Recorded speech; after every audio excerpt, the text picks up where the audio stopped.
Mr. Morrison is never straight with the Australian people, and that's why Labor has started this, the BS report, because it's time to call out all the BS that comes from Mr. Morrison.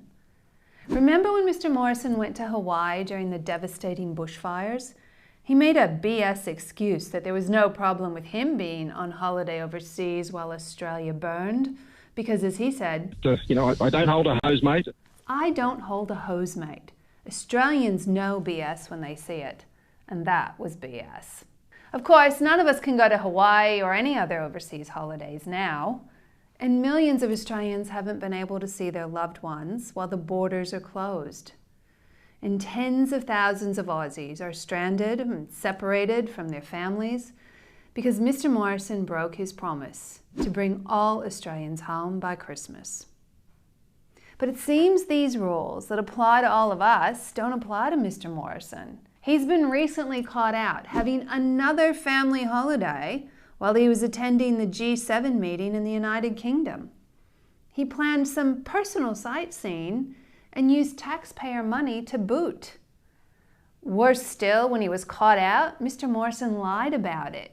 He told 2GB Radio that his sightseeing was just by chance. He just happened to stop at a couple of places that just happened to be on the way between the airport and the G7 meeting. After the G7, on the way to the airport, we stopped in another place which just happens to be where my fifth great-grandfather was from. This is just more BS from Mr. Morrison. These side trips weren't spontaneous stop-offs. Here's the truth about Mr. Morrison's personal sightseeing tour in the United Kingdom. 3 pubs, a jail and a cemetery were not on the way to the airport. Mr. Morrison made long detours off the road between the G7 meeting and the airport. And Mr. Morrison's office spent weeks planning his sightseeing trips, going as far as to organize a British historian to research his family history.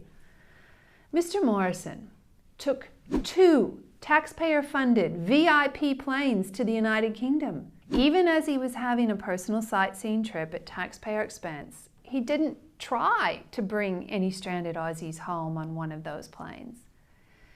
And as Mr. Morrison did with his Hawaii trip while Australia was burning, when caught out about his UK holiday, he just shoveled a whole lot of BS out the door about what he had done. Mr. Morrison, he's not straight with the public, and he's not on your side.